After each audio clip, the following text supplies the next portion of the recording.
Era uma atração pela novidade, pela emoção. Se você se encrenca só um pouco, pode acabar indo muito mais longe. Ele tinha um carisma e certas qualidades que o tornavam muito atraente. O que me chamou a atenção, nesse caso, foi a brutalidade psicológica.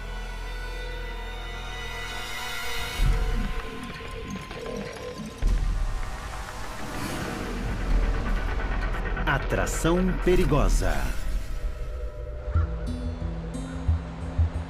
Vivo ou morto? Na manhã de 12 de setembro de 2000, nos arredores de Indianápolis, estado de Indiana, a polícia e os bombeiros se deparam com um incêndio misterioso.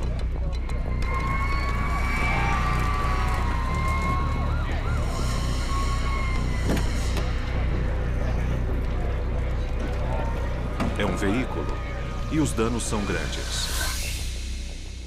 Achamos um corpo no porta-malas. Pesquisamos a placa do carro. Era um Mercury Cougar 93 e pertencia a Robbie Bott. Robbie é um solteiro de 45 anos que mora em Morrisville, Indiana, a 32 quilômetros do local. Os agentes vão até a sua casa. A casa de Robbie estava toda trancada, com exceção da porta dos fundos. Achamos isso bem estranho. Quando entramos, a casa estava toda bagunçada e parecia ter sido roubada. As camas estavam desarrumadas e tinha roupas espalhadas pelo chão. Era evidente que alguma coisa tinha acontecido naquele lugar. Os agentes descobrem que Robbie Bott era um mecânico de aviões extremamente meticuloso, que mantinha sua casa sempre arrumada. Achamos roupas espalhadas pelo quarto. O armário de remédios estava revirado. Parecia que o aparelho de som e a TV tinham sido levados. Tinha algumas mensagens na secretária eletrônica. Era o chefe de Robbie perguntando onde ele estava. Também havia um pedaço de corda suspeito. O suposto assaltante tentou esconder seus rastros. Todas as maçanetas, mesas e prateleiras tinham sido limpas com um pano molhado. Também passaram aspirador na roupa de cama. Achei aquilo peculiar. Procuramos impressões digitais na cena e conseguimos recuperar várias impressões apagadas. Onde ele trabalha? Sabe o que ele faz? Ele era mecânico de aviões. Ele amava o trabalho. Era uma pessoa muito meticulosa. Pelo que levaram, não imagino por que destruíram a casa daquele jeito. É mesmo. Quando os investigadores falaram com a família de Robbie, seus pais citaram coisas específicas que estavam faltando. Levaram um trem de brinquedo, algumas ferramentas não estavam na garagem. Também levaram a TV e o aparelho de som e alguns aparelhos decorativos. Era uma lista específica de coisas que eles conheciam.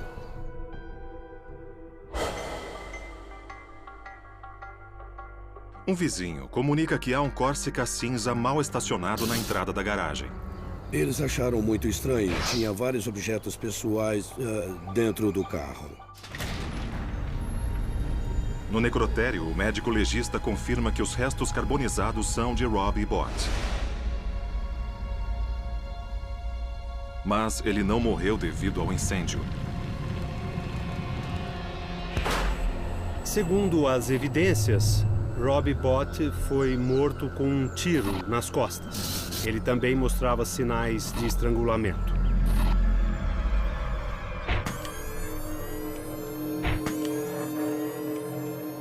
O assassinato chega ao noticiário. I just plead to you people to please give us the help that we need. Emergência que possa ajudar? No dia seguinte, o locador de um imóvel em Speedway, uma cidade próxima, liga para a polícia. Eu disse aqui a Mike Sherfick, sou proprietário de um imóvel na Rua 11 e eu acho que há uma cena de crime aqui. Ele estava limpando a casa depois de despejar 2 inquilinos e encontrou uma carteira embaixo do sofá. Eu achei a carteira e os cartões de crédito de Robbie Bott, o homem que foi assassinado havia alguns dias e queimado dentro do carro. Quando os agentes chegam, o proprietário faz uma apresentação perturbadora de seu imóvel. A primeira coisa que notamos foi um cheiro bem ácido que vinha da casa. E então, quando olhamos para baixo, vimos uma substância marrom espalhada pelo piso, em lugares diferentes. Tem outra poça bem aqui. Achamos algumas poças. Descobri que um pote de ácido muriático tinha sido derramado na escada. O ácido muriático não consome todo o sangue, ele apenas mascara a presença dele. Mas um rastro macabro permaneceu. Nós achamos gotas de sangue espirradas em toda a escada. Elas chegavam até o porão e iam até um armário de roupas que ficava no final da escadaria. Dentro daquele armário estava um travesseiro com 2 orifícios de bala. Também achamos um cartucho usado. O cartucho parece de uma Magnum. É. Parecia que a bala tinha um pouco de sangue humano. Os investigadores também encontram os bens desaparecidos de Robbie. Tem um livro contábil aqui. Eles não falaram alguma coisa sobre espelhos? Achamos 3 espelhos decorativos que estavam sobre a lareira na casa de Robbie Bott. Um aspirador de pó junto com um trem de brinquedo e um aparelho de som com alto-falantes. Os inquilinos também pareciam ter ido às compras. Eu andei pela casa e achei muitos objetos que, se fossem deles, teriam sido levados. Também achei um monte de sacos cheios de roupas que não cabiam no Joshua. O locador do imóvel identifica seus ex-locatários como Joshua Maxwell e sua namorada, Tessie McFarland. Uma verificação de antecedentes revela que Joshua havia saído da prisão meses antes. A namorada tinha um filho, ele precisava de um lugar para ficar e de trabalho. Aí eu comentei que tinha uma casa em Speedway que tinha que ser limpa para eu alugar na corrida de Fórmula 1. Eu disse, você vai ganhar $600 quando terminar e pode ficar aqui. Ele ficou bem animado. No entanto, Joshua não fez a limpeza e só piorou a bagunça. Eu disse pra ele, faltam 2 semanas e você nem aspirou o carpete. Você levou uma cama pra minha casa. A sua geladeira estragou o piso de linóleo e a sua família fica sentada na varanda da frente sem fazer nada. Isso é inaceitável. 2 dias depois, o proprietário tentou pedir dinheiro pelos danos ao imóvel, já planejando despejar o casal. Oi. Tessie veio atender vestindo apenas um cobertor. Fiquei chocado. Ela parecia drogada. O dinheiro tá lá dentro no quarto. Pode entrar. Eu prefiro esperar aqui. Não, beleza. Pode entrar. Ela disse, você devia entrar um pouco. O Josh tá deitado na cama, ele quer falar com você. Eu disse, diga pra ele sair da cama. E vir falar comigo na porta. Eu não vou entrar. Eu disse, vim buscar os $200 do piso. Ela voltou com dinheiro em notas de $5. Quero que saiam pela manhã. Deixem a chave aí. Algumas horas depois, o corpo de Robbie Bott foi encontrado carbonizado dentro de seu carro. Mas Joshua e Tessie já haviam fugido.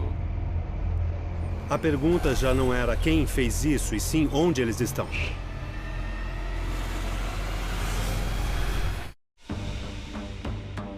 No ano 2000, a polícia de Indiana está à procura de Tessie McFarland e Joshua Maxwell. Eles serão interrogados sobre o assassinato do mecânico de aviões Robbie Bott. Seu corpo foi encontrado no porta-malas de um carro em chamas, depois de levar 2 tiros e ser estrangulado. O casal suspeito tem um passado conturbado.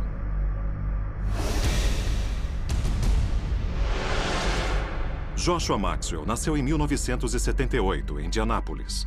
Seu pai era violento e viciado em drogas. Ele era um sujeito muito agressivo e não era só comigo, era com todo mundo. Ele abusava da minha mãe, ele gritava com ela, dava socos. Ele metia medo em todo mundo. Nas minhas irmãs, em mim e na minha mãe. Esse é o tipo de coisa que pode influenciar o comportamento futuro de alguém. Talvez ele tenha crescido achando que as mulheres valem menos que os homens, que elas não são tão importantes e que, de certa forma, é aceitável denegrir ou então dominar as mulheres. Como eu era criança, eu não podia fazer nada, entende? Mas foi ali a origem de tudo. Então, eu comecei a fugir e deve ter sido ali que a minha vida de crimes provavelmente teve o seu começo.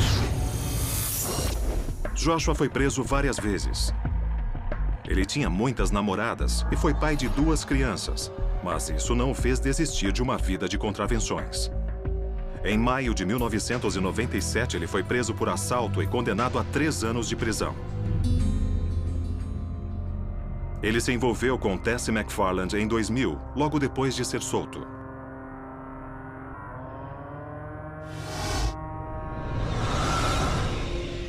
Tessie nasceu em 1979. Foi criada em Wanamaker, Indiana. Meu pai biológico morreu quando eu tinha 2 anos num acidente de carro. Minha mãe se casou de novo quando eu tinha uns 5 anos e meio. E meu padrasto me criou como se eu fosse a filha dele. Quando a Tessie estava na escola, ela era adorável. Todos gostavam dela. Ela gostava de esportes, jogava softball e tinha um lado bem moleque. Ela tinha notas boas até ir para o 2º grau. Perdi o interesse no colégio porque eu acho que nenhuma matéria chamava a minha atenção. Eu saía com uma turma mais velha e eles não gostavam de estudar e eu também não. Tessie se torna uma sombra do que era. Ela se vicia em cocaína e está sempre desesperada pela próxima dose. Em 1997, ela se declarou culpada por tentar sacar cheques que havia roubado de uma casa onde sua mãe trabalhava como faxineira. Ela ficou em liberdade condicional. Mas em 1998, apesar de estar grávida de 8 meses, Tessie cometeu um crime novamente. Ela voltou a roubar, desta vez a carteira de uma colega de trabalho. Tessie usou o cartão de crédito para comprar gasolina. Ela foi condenada a 8 meses de prisão domiciliar e deveria se submeter a testes antidrogas regularmente, enquanto criava seu filho recém-nascido, JJ. Em 2000, Tessie se separou do pai da criança e tentou se sustentar sozinha. Na época, eu só tentava sobreviver, pagar as minhas contas e garantir que nada faltasse ao meu filho. Lutando para sobreviver como garçonete, Tessie engoliu seu orgulho e se tornou stripper. Eu não sabia que ela estava fazendo isso, até que um dia eu estava me arrumando para levá-la ao trabalho e acabei chegando num clube de striptease. Eu fiquei louca da vida e disse: eu não acredito que você está fazendo uma coisa dessas. Eu não criei você para isso. Ela disse que estava fazendo aquilo para poder sobreviver. Quando ela conheceu Joshua Maxwell, a atração foi imediata. O que me atraiu no Josh foi sua personalidade. Ele é uma daquelas pessoas que todo mundo nota quando entra em um lugar. Ele tinha uma aura em volta dele. Eu me lembro, no momento em que eu vi a Tessie, que tinha alguma coisa. Eu senti alguma coisa na mesma hora e... Depois nós falamos sobre isso e foi uma coisa mútua. O Joshua era uma pessoa que exercia um certo fascínio. Sem dúvida, tinha uma personalidade forte e pessoas mais fracas se sentiam atraídas por ele. A mãe de Tessie logo alertou a filha sobre Joshua depois de descobrir seu passado. Minha enteada Jill me ligou perguntando se eu conhecia o Josh e eu disse que não. E ela disse: acho que você precisa investigá-lo melhor. Acho que ele não é uma boa companhia para Tess. I'm one of them big man that you either gonna love to hate or you gonna hate to hate.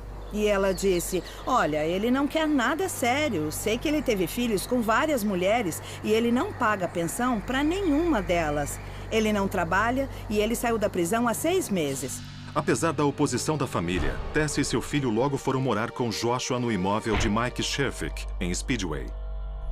Ele parecia muito arrependido. Ele queria uma segunda chance na vida, uma oportunidade de virar a mesa, ter um lugar para morar e ganhar a vida honestamente. 2 dias depois da descoberta do corpo de Robbie Bott, os principais suspeitos, Joshua Maxwell e Tessie McFarland, começam a sentir a pressão. Mãe? Olha, mãe, eu tô bem. Eu tô com o Joshua. Tess, eu vi na TV alguma coisa sobre um assassinato. Você não está envolvida, não é? A mãe de Tessie conta aos investigadores que recebeu um estranho telefonema. Ela disse, mãe, aconteceu uma coisa. E eu já fui perguntando o que ela tinha feito dessa vez. Ela disse, mãe, eu não sei, tudo está tão confuso. E aí eu perguntei, como assim confuso? Uma pessoa morreu. O que você fez? E ela, mãe, eu sinto muito, não sei como tudo isso aconteceu, só sei que o Josh foi até a cozinha para pegar um copo d'água e quando ele voltou, aquele tal Robbie estava em cima de mim. Para, sai de cima de mim! O que tá vendo? Nada. E o Josh ficou bravo. Acho melhor dar o fora daqui. Onde pensa que vai, hein? Eu estou indo, cara. Ele encostou em você? Ele te tocou? Perguntei o que tinha acontecido, aí ela desabou e começou a chorar. Foi aí que o Josh pegou o telefone. Ness, é o Josh. Olha, eu sinto muito mesmo. Eu não queria envolver a Tess nesse lance. Apesar do aparente arrependimento, eles logo fariam uma nova tentativa. Eu vou Assim tudo que mesmo. você quiser. Não faz isso, De por joelhos. favor. Não. Em setembro de 2000, Joshua Maxwell e Tessie McFarland estão em fuga. Eles são procurados pelo assassinato de um homem em Indianápolis, o mecânico de aviões Robbie Bott. Eles estão tentando se esconder, mas não totalmente.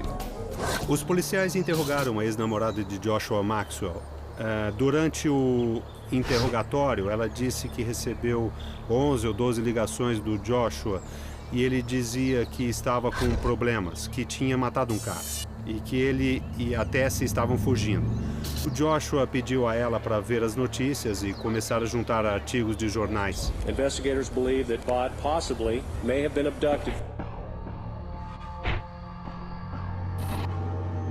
Na cabeça deles, agora, eles eram celebridades. Havia um certo ar de romance, um certo ar de fantasia, de que suas vidas eram excitantes. Eles não eram qualquer um, eram fugitivos, eram como se fossem os novos Bonnie e Clyde.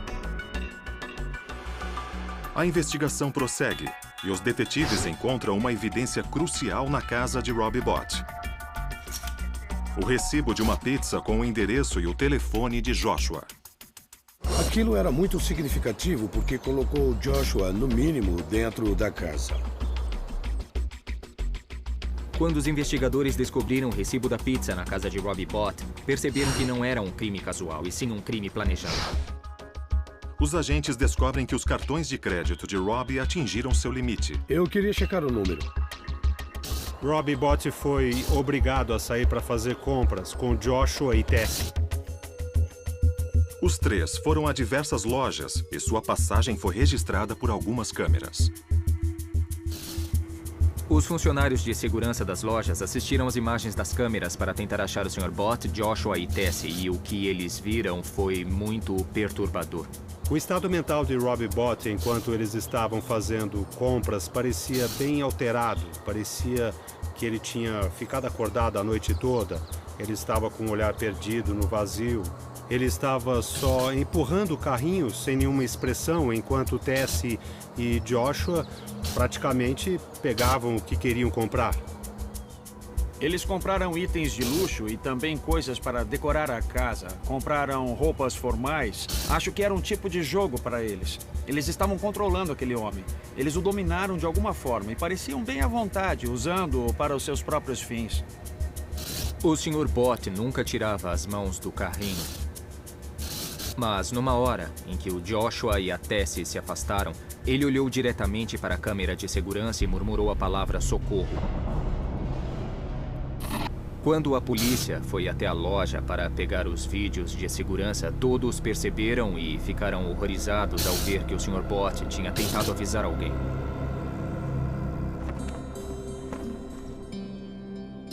Um mês depois do assassinato de Robbie Bott, a 1.600 quilômetros de distância, em San Antonio, no Texas, uma criança que estava brincando atrás de um shopping encontra o corpo de um homem. Ele estava vendado e com um tiro no alto da cabeça.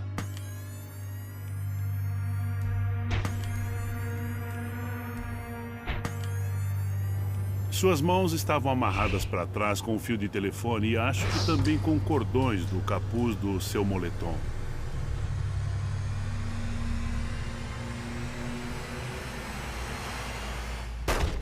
Parecia quase uma execução, porque ele não tinha qualquer meio de se defender. A vítima é o sargento Rudy Lopes, que trabalhava na penitenciária do condado.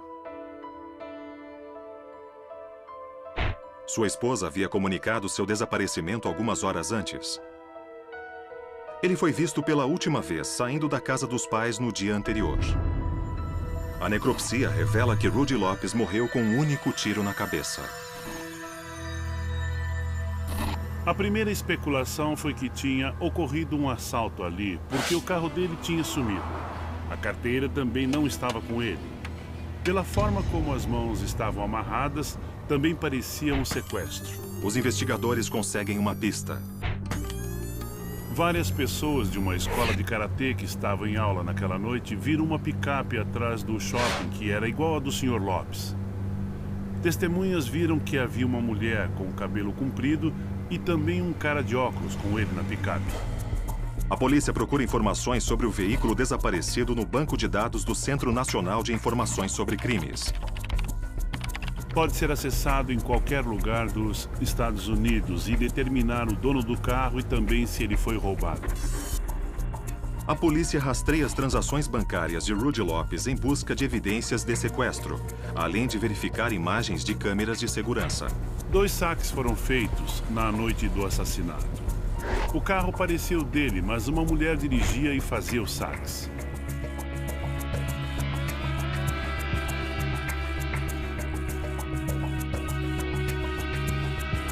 Fazia sentido ele no carro. Se o Rudy só entregasse o cartão do banco, ele poderia dar uma senha falsa. Com ele junto, eles podiam ter certeza de que iam conseguir sacar o dinheiro. A polícia recebe a informação de que um carro ficou estacionado do lado de fora desse shopping durante 4 dias, a 10 minutos da cena do crime. Eles checaram a placa e descobriram que ele estava envolvido em um homicídio em Indiana. Eles pesquisaram e descobriram os nomes de Joshua Maxwell e Tessie McFarland. Segundo nossa teoria, Rudy Lopes encontrou os dois. O casal o tomou como refém, ou talvez ele tenha acompanhado os dois voluntariamente. Mas depois o sequestraram para roubar o seu carro. Ah, você não é tão durão, não é? Fique abaixado! Segura! O fato de terem matado um agente da polícia e roubado o seu carro se encaixa com o tipo de sonho narcisista da dupla. Eles já não se importavam. Àquela altura, eles achavam que podiam fazer qualquer coisa. Nós sabíamos que eram suspeitos de um homicídio em Indiana e fugiram, mas não sabíamos se estavam no Texas ou não. É um estado grande, há muitos lugares para se esconder. Não tínhamos a menor ideia de onde estavam. Em outubro de 2000, Joshua Maxwell e Tessie McFarland são procurados por matar o mecânico de aviões Robbie Bott, em Indiana, e também o policial Rudy Lopes, no Texas. Nós acreditamos que o Sr. Lopes foi dominado por Joshua Maxwell e Tessie McFarland durante algum tempo. Achamos que eles o mataram para silenciá-lo. Detetives de vários lugares dos Estados Unidos procuram a picape roubada de Rudy. O carro é encontrado a 2.700 quilômetros de distância, em São Francisco, Califórnia. Era 4 da tarde, o começo da hora do rush. Alguns agentes da patrulha viram o carro atravessar o farol vermelho e foram atrás dele. Ele parou. Eles saíram da viatura e se aproximaram do veículo. Quando os oficiais abordam a picape, Joshua pisa no acelerador. Uma perseguição frenética se inicia. Ele andou em várias ruas na contramão. Ele subiu nas calçadas, batia na lateral dos carros. Fazia curvas abruptas. Ele dirigiu até a sede da polícia e entrou no nosso estacionamento. Ele começou a atirar e, quando fomos perceber, os policiais estavam atrás deles em nosso próprio estacionamento. Mais rápido! Estão atirando na gente, Joshua! Vai! Vai!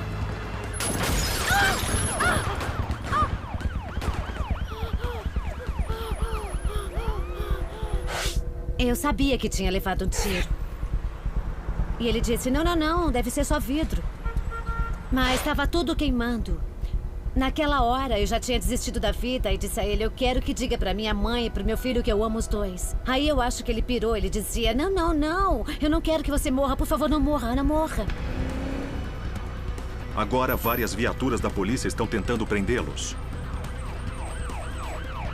É uma situação perigosa para os policiais envolvidos. Eles podem levar um tiro a qualquer momento. Depois de 20 minutos de caos, a perseguição finalmente chega ao fim. Ele ficou preso no trânsito, foi cercado por várias viaturas e se rendeu. Naquele momento, descobriram que a Tessie tinha levado um tiro. Tessie McFarland é levada ao hospital e passa por uma cirurgia de emergência. Joshua Maxwell segue para o departamento de polícia para ser interrogado. Ele cooperou bastante conosco e foi muito acessível. E disposto a confessar tudo sobre seus crimes.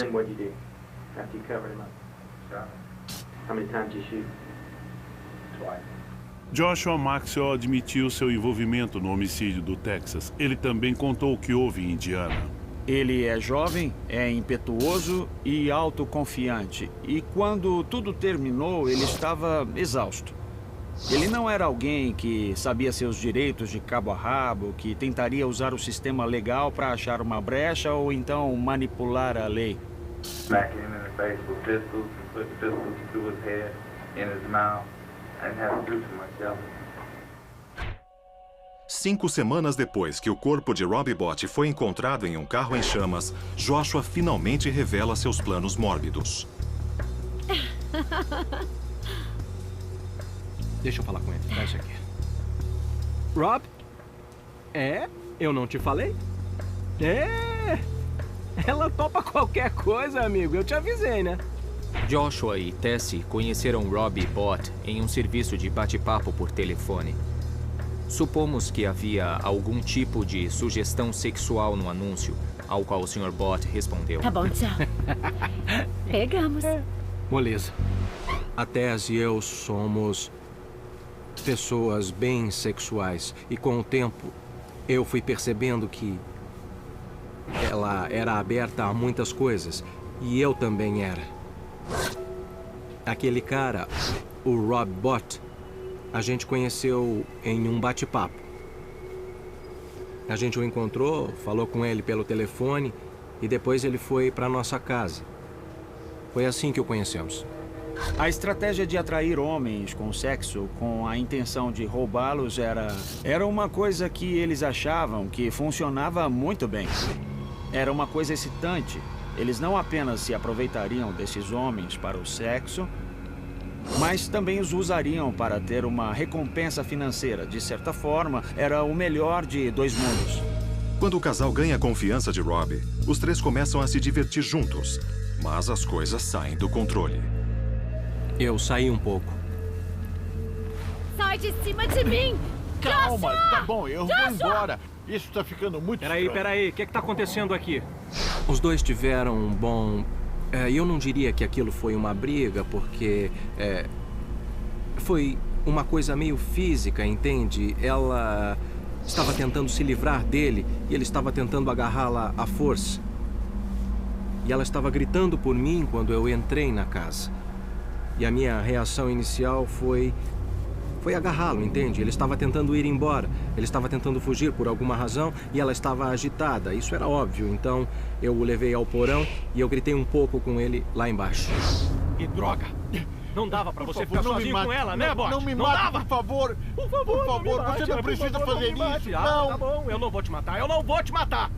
É um tipo de defesa clássica que sustenta determinados atos de violência. Alguém sempre diz que estava defendendo a honra de uma mulher quando atacou seu agressor. Mas Joshua não ficou satisfeito. Os três foram até a casa de Robbie, onde o casal roubou tudo o que podia. Quando os três voltaram para a casa em que Joshua morava, o martírio de Robbie piorou. Não, eu virei as costas por 30 segundos e você foi logo atacando a minha mulher!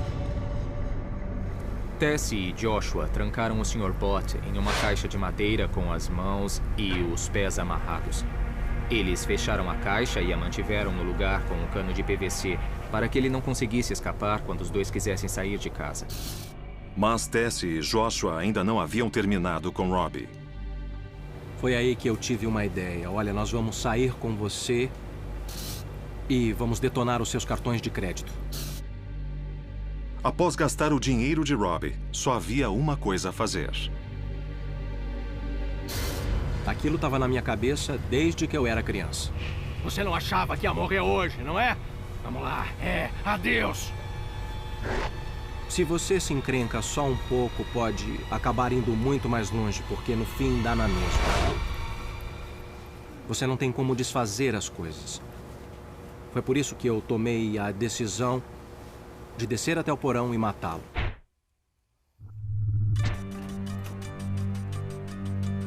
Depois que o Sr. Bott foi morto no porão, eles levaram seu corpo para cima e o colocaram no porta-malas do carro dele. Joshua e Tessie tentaram apagar as evidências do crime, espalhando ácido muriático no chão. Eles pensaram que queimar o carro encobriria qualquer evidência do que eles fizeram. Quando foram embora, acho que tinham certeza absoluta de que sairiam impunes.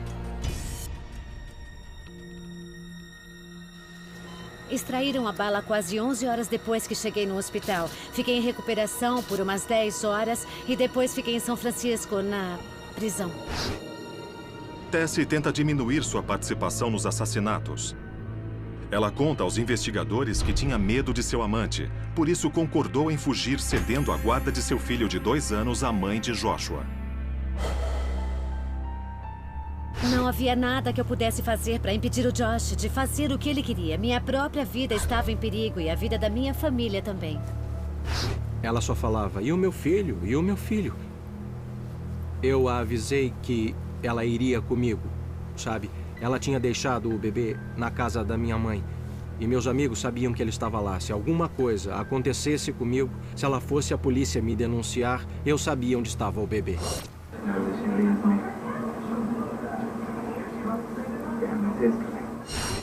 Eu nem dei chance para ela se despedir dele. O casal vai para o sul. Nós ficamos na Flórida durante uma semana. Neste período, eles gravaram alguns vídeos, a maioria impublicáveis. Estes vídeos mostram Joshua como uma pessoa atraente, carismática e inteligente. Ele também era um assassino impiedoso e fazia questão de demonstrar. Depois de algumas semanas na Flórida, Tessie e Joshua se dirigem para San Antonio, no Texas. O dinheiro já estava acabando, mas eles sabiam como conseguir mais. Joshua Maxwell e Tessie McFarland publicaram um anúncio em um jornal em busca de encontros sexuais. E achamos que Rudy Lopes chegou a eles dessa forma. Rudy Lopes pensou que conheceria 2 novos amigos para uma diversão inofensiva. E não foi bem assim que aconteceu. Em outubro de 2000, os suspeitos de assassinato Joshua Maxwell e Tessie McFarland são presos depois de uma perseguição em alta velocidade em São Francisco.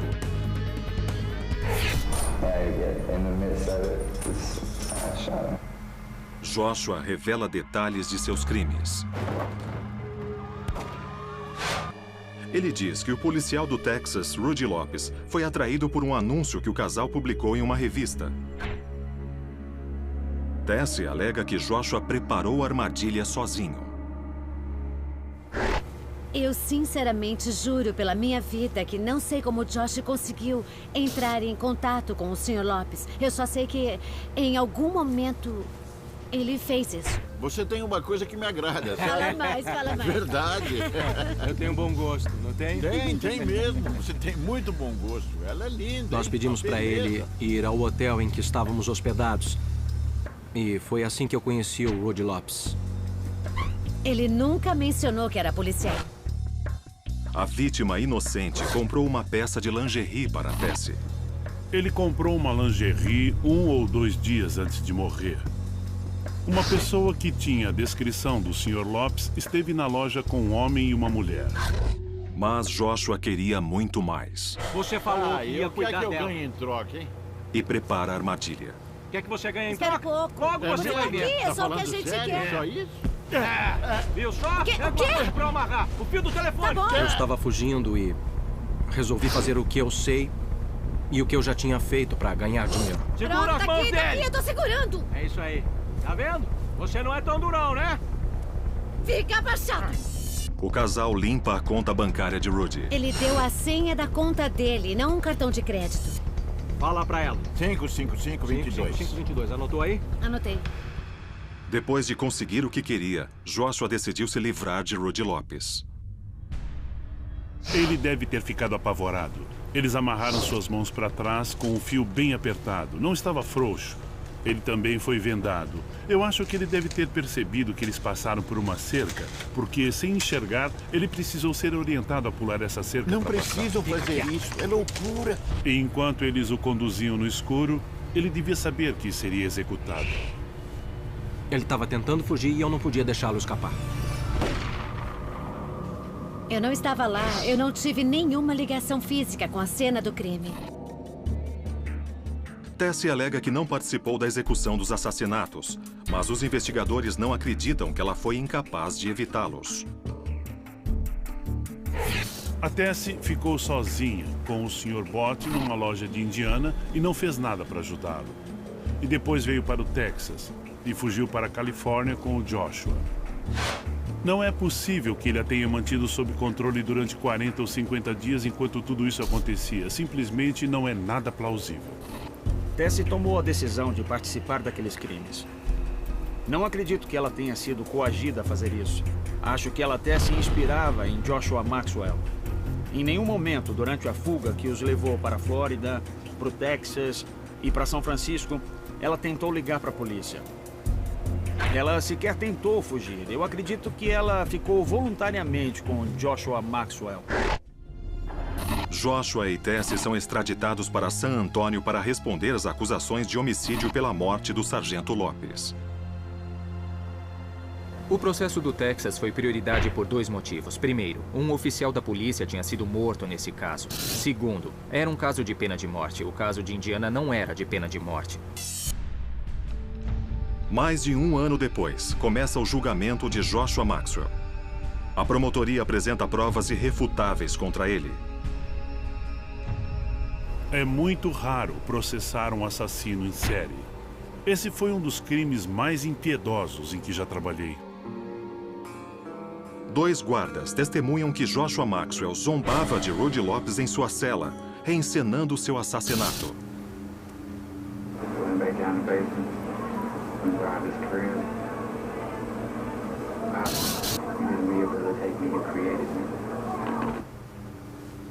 O júri também assiste ao vídeo que Joshua e Tessie gravaram na Flórida durante sua fuga.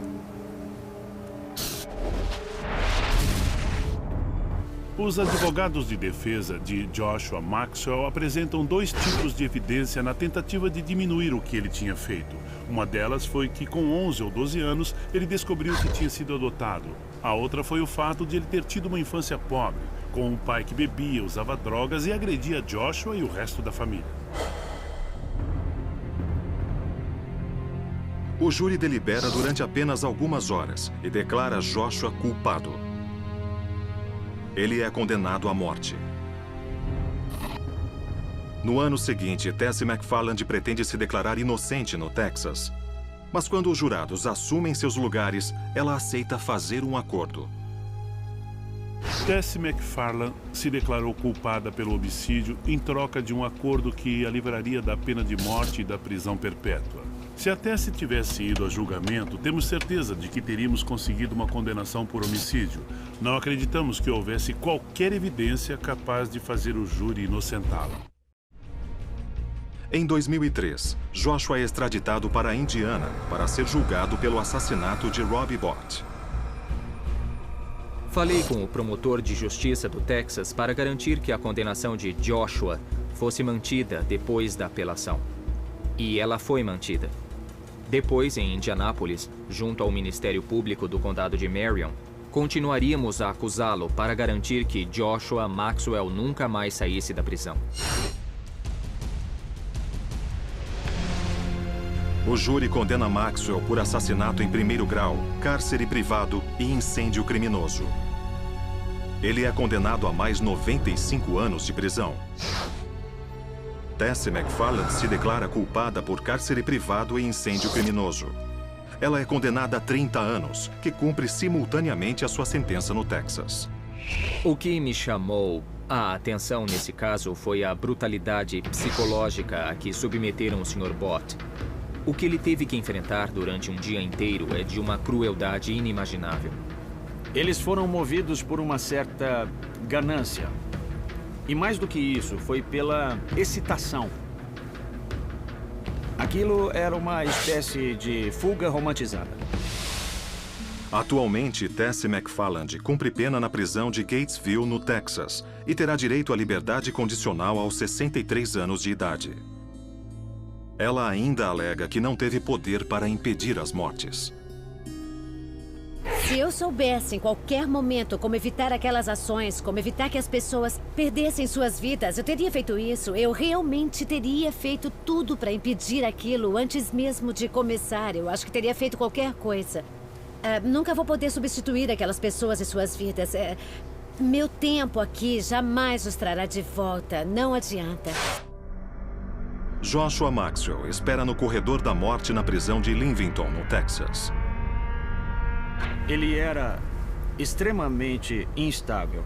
Não parava nos empregos. Não conseguia manter relacionamentos. Não aceitava suas obrigações. São todos traços típicos associados a um tipo de transtorno de personalidade antissocial. Apesar do sofrimento e do caos que causaram juntos, Joshua e Tessie ainda mantêm um vínculo especial. Eu não sinto nenhuma mágoa do Josh. E acho que nunca vou ter, sabe, sentimentos ruins pra ele, nem desejar coisas ruins pra ele. O que eu penso sobre a Tessie nesse momento, eu ainda a amo. Eu ainda a amo muito e ela é muito importante na minha vida. Eu só me arrependo de uma coisa. Eu acho que o meu maior arrependimento em tudo isso é ela estar presa naquele lugar por minha causa. Eu poderia dizer que eu sinto muito, mas isso não vai trazê-los de volta, não é? Eu já estou morto. Eu só estou aqui esperando pela morte, então eu vou vivendo a minha vida e faço aquilo que eu posso fazer. O comportamento criminoso desses indivíduos sugere que eles são sociopatas. E o sociopata é alguém que não se importa com as outras pessoas, alguém que vive usando as outras pessoas como meios para seus fins, alguém que não sente remorso, que não sente culpa, que não sente empatia.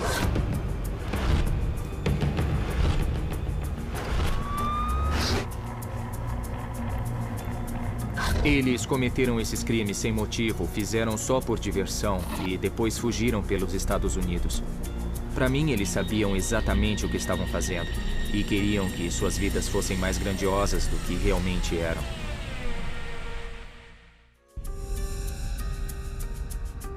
Versão brasileira Vox Mundi.